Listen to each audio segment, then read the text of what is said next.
பொன்னியின் செல்வன் 61வது அத்தியாயம். தலைப்பு நள்ளிரவில். இரவு போஜனமெல்லாம் ஆன பிறகு வந்தியத்தேவன் கலங்கரை விளக்கின் தலைவரை தனிப்பட போய் சந்தித்தான். இலங்கைக்கு தான் அவசரமாக போக வேண்டும் என்பதையும் தெரிவித்தான். தியாக விடங்கக்கரையர் என்னும் பெயருடைய அப்பெரியவர் தமது வருத்தத்தை தெரிவித்தார். இந்த கரையோரத்தில் எத்தனையோ பெரிய படகுகளும் சிறிய படகுகளும் ஒரு காலத்தில் இருந்தன தம்பி. அவையெல்லாம் இப்போது சேதுக்கரைக்கு போய்விட்டன.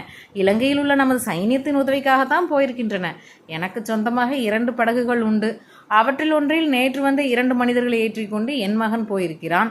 அவன் எப்போது திரும்பி வருவான் என தெரியாது. என்ன செய்யட்டும் என்றார் அந்த பெரியவர். அந்த மனிதர்கள் யார்? அவர்கள் ஒரு மாதிரி ஆட்கள் என்று தங்கள் குமாரி கூறினாலே. ஆமாம், அவர்களை கண்டால் எனக்கும் பிடிக்கவில்லைதான். அவர்கள் யார் என்பது தெரியவில்லை. எதற்காக போகிறார்கள் என்பதும் தெரியவில்லை. பழுவேட்டையரின் பனை லட்சணை அவர்களிடம் இருந்தது. அப்படியும் நான் என் மகனை போக சொல்லியிருக்க மாட்டேன். ஆனால் என் மருமகள் மிக பணத்தாசை பிடித்தவள். கை நிறைய பணம் தருகிறேன் சொன்னதும் அதனை கேட்டுவிட்டு புருஷனை போக வேண்டும் என்று வற்புறுத்தி அனுப்பிவிட்டாள். இது என்ன ஐயா வேடிக்கை? வீட்டில் உலக அனுபவம் இல்லாத ஒரு சிறு பெண் சொன்னால் அதைத்தான் உங்கள் மகன் கேட்க வேண்டுமா என்றான் வந்தியத்தேவன். பிறகு சிறிது தயக்கத்துடன், மன்னித்து கொள்ளுங்கள், அது உங்களது குடும்ப விஷயம் என்றான். அப்பனே, நீ கேட்பதில் தவறொன்றும் இல்லை. என் குடும்பத்திற்கு சாபக்கேடு ஒன்று உண்டு. என் மகன்தான் என்று கூறினார். கூறி சற்று தயங்கவும் செய்தார். வந்தியத்தேவன் அப்போது சேந்தன் அமுதன் குடும்பத்தை பற்றி கூறியது நினைவுக்கு வந்தது. தங்கள் மகனால் பேச முடியாதா என்றான். ஆம், உனக்கு எப்படி தெரிந்தது என்றார் பெரியவர். சேந்தன் அமுதனையும் அவன் தாயாரையும் அவர்கள் வீட்டில் தான் தங்கியிருந்ததை பற்றியும் வந்தியத்தேவன் அவரிடம் கூறினான். ஆஹா, அந்த ஆள் நீதானா? உன்னை பற்றி செய்தி இங்கே முன்னணமே வந்துவிட்டது. உன்னை நாடெங்கும் தேடுகிறார்களாமே. இருக்கலாம், அதை பற்றி எனக்கு தெரியாது. நீயே இலங்கைக்கு அவசரமாக போக விரும்புகிறாய் என்று இப்போது எனக்கு தெரிகிறது. பெரியவரே, தாங்கள் நினைப்பது சரியல்ல. என் உயிரை காப்பாற்றிக் கொள்வதற்காக மட்டும் நான் இலங்கைக்கு போகவில்லை. அங்கே உள்ள ஒருவருக்கு மிக முக்கியமான ஓலை ஒன்று கொண்டு போகிறேன். தாங்கள் வேண்டுமானால் அதை பார்க்கலாம். தேவையில்லை தேவையில்லை. இளைய பிராட்டி உன்னை பற்றி எழுதியிருப்பதே எனக்கு போதும். ஆனால் இச்சமயம் நீ கேட்கும் உதவி என்னால் செய்ய முடியவில்லையே. இன்னொரு படகு இருப்பதாக சொன்னீர்களே பெரியவரே. படகு இருக்கிறது, தள்ளுவதற்கு ஆள் இல்லை. நீயும் உன்னுடைய சிநேகிதனும் தள்ளி கொண்டு போவதாக இருந்தால் சொல்லுங்கள், நான் படகு தருகிறேன். எங்கள் இருவருக்கும் படகு ஓட்ட தெரியாது பெரியவரே. எனக்கு தண்ணீர் என்றாலே கொஞ்சம் பயம், அதிலும் கடல் என்றால். படகு ஓட்ட தெரிந்தாலும் அனுபவம் இல்லாதவர்கள் கடலில் படகு ஓட்ட முடியாது. கடலில் கொஞ்ச தூரம் போய்விட்டால் கரை மறைந்து விடும். அப்புறம் திசை தெரியாமல் திண்டாட வேண்டியிருக்கும். என்னுடன் வந்தவனை நான் அழைத்து போவதற்கு இல்லை. அவனை மூலிகை சேகரிப்பதற்காக இங்கே விட்டு போக வேண்டும். ஏதாவது ஒரு வழி சொல்லுங்கள் பெரியவரே. நீங்கள் தான் உதவி செய்ய வேண்டும். ஒரு வழி இருக்கிறது. அது எளிதில் நடக்கக்கூடியது இல்லை. நீயும் முயற்சி செய்து பார். அதிர்ஷ்டம் உன் பக்கம் இருந்தால் கிடைக்கும். நான் என்ன செய்ய வேண்டும்? சொன்னால் கட்டாயம் செய்கிறேன் என்றான் வந்தியத்தேவன். இந்த பகுதியிலேயே பூங்குழியை போல் சாமர்த்தியமாக படகு தள்ள தெரிந்தவர்கள் வேறு யாருமே இல்லை. இலங்கைக்கு எத்தனையோ தடவை போய் வந்திருக்கிறாள். அவளிடம் நான் சொல்லுகிறேன், நீயும் கேட்டுப்பார். இப்போதே கூப்பிடுங்கள், கேட்டு பார்க்கலாம். வேண்டாம் வேண்டாம், அவள் ரொம்ப பிடிவாதக்காரி. இப்போது உடனே கேட்டு முடியாதுன்னு சொல்லிட்டா அப்புறம் அவளுடைய மனதை மாற்றவே முடியாது.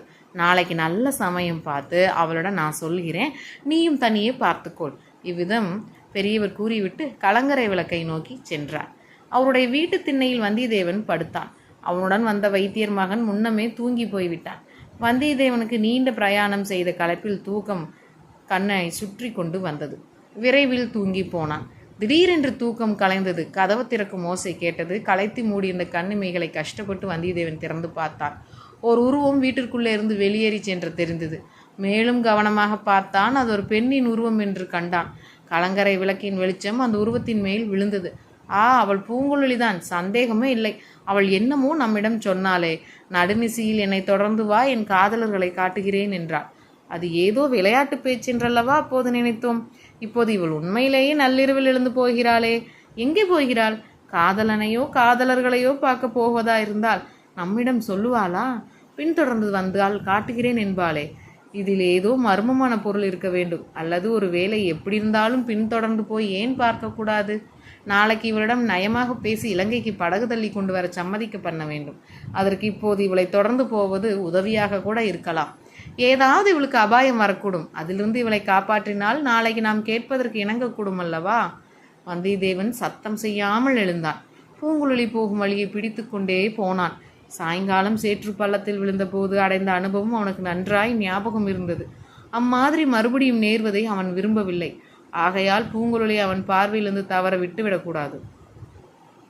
கலங்கரை விளக்கிலிருந்து கொஞ்ச தூரம் வரை வெட்ட வெளியாக இருந்தது.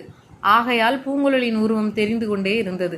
அவள் போன வழியே போவதில் கஷ்டம் ஒன்றும் இல்லை. அவள் அருகில் போய் பிடித்துவிட வேண்டும் என்று இனி விரைவாக நடந்தான். ஆனால் அது சாத்தியப்படவில்லை. இவன் வேகமாய் நடக்க நடக்க அவளுடைய நடைவேகமும் அதிகரித்து கொண்டே இருந்தது. இவன் பின்தொடர்ந்து வருவதை அவள் கவனித்ததாகவே தெரியவில்லை. திறந்த வெளியை கடந்ததும் காடு அடர்ந்த மேட்டு பாங்கான பூமி வந்தது. நேரே அதன் பேரில் ஏறாமல் பூங்குழலி அந்த மேட்டை சுற்றி கொண்டு போனாள். மேடும் காடும் முடிந்த முனை வந்தது. அந்த முனையை வளைத்து கொண்டு சென்றாள். வந்தியத்தேவனும் விரைந்து சென்று அந்த முனை திரும்பியதும் சற்று தூரத்தில் அவள் போய்க் கொண்டிருப்பதை பார்த்தான். நல்ல வேளை என்று தைரியம் கொண்டான்.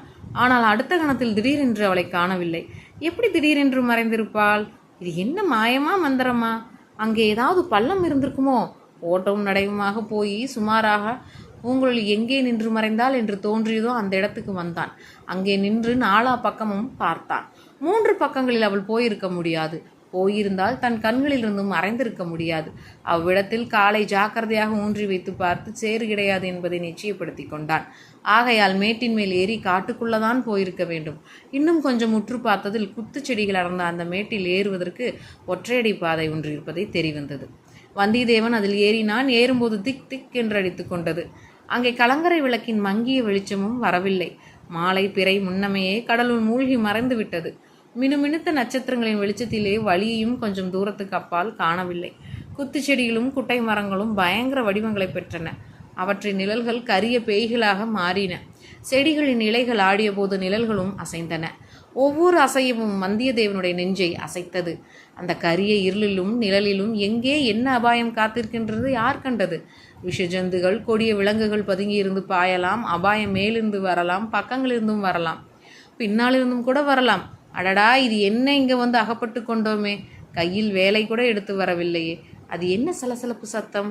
அந்த மரத்தின் மேல் தெரியும் அந்த கரிய உருவம் என்ன? அந்த புதரின் இருளில் 2 சிறிய ஒளி பொட்டுகள் மின்னுகின்றனவே, அவை என்னவா இருக்கும்? வந்தியத்தேவனுடைய கால்கள் அவனை அறியாமல் நடுநடுங்கின. சரி சரி, இங்கே என்ன நமக்கு வேலை? எதற்காக இங்கே வந்தோம்?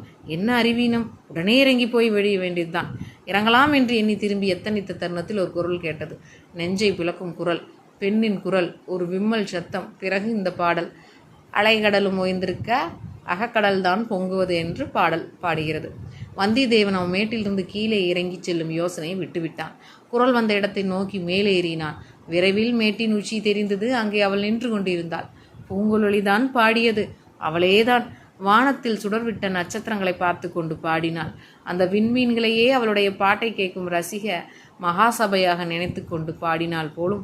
நட்சத்திரங்களில் ஒன்று தூமகேது. அதிலிருந்து கிளம்பிய கதிரின் கத்தை நீண்ட தூரம் விசிறி போல் விரிந்து படர்ந்திருந்தது. மேட்டின் உச்சியில் அப்பெண்ணின் நிழல் வடிவமும் அவளுடைய குரலும் கீதமும் வானத்தில் சேர்ந்து வந்தியத்தேவனை தன் வயம் இழக்கச் செய்தன. அவனுடைய கால்கள் அவனை உச்சி மேட்டில் கொண்டு போய் சேர்த்தன.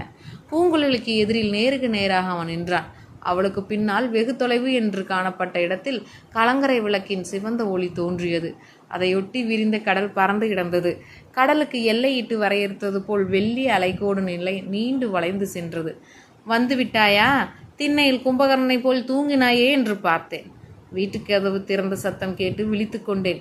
நீ விடுவிடு என்று நடந்து வந்து விட்டாயே, திரும்பியே பார்க்கவில்லையே. அம்மம்மா, உன்னை தொடர்ந்து ஓடி வருவது எவ்வளோ கஷ்டமாக போய்விட்டது.